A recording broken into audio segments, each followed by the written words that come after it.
Сегодня с утра учебные заведения по всему Крыму получили сообщения о минировании. Это были анонимные письма, пришедшие на электронную почту. К школам и вузам сразу подъехали правоохранительные органы, пожарные машины. Ученики и студенты были эвакуированы. Внимание, общая эвакуация. Всем немедленно покинуть здание. Общая эвакуация. Всем немедленно покинуть здание.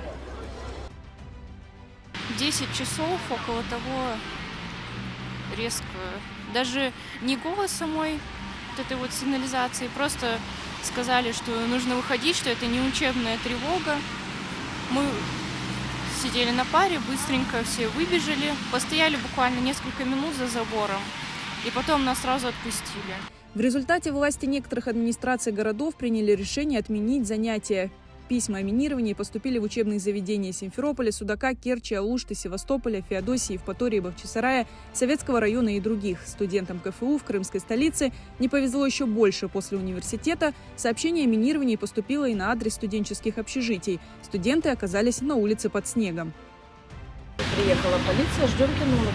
Студентов эвакуировали, кто-то уехал домой, кто-то ушел гулять. Ничего пока не говорили, охранник всех сопроводил к выходу, все тихо, мирно вышли и спокойно стояли, ждали известий о том, что происходит, что случилось. Да нет, это не было сильно страшно, это было, скорее всего, напряжно. Да и, в принципе, нас наконец-то выгнали на улицу погулять.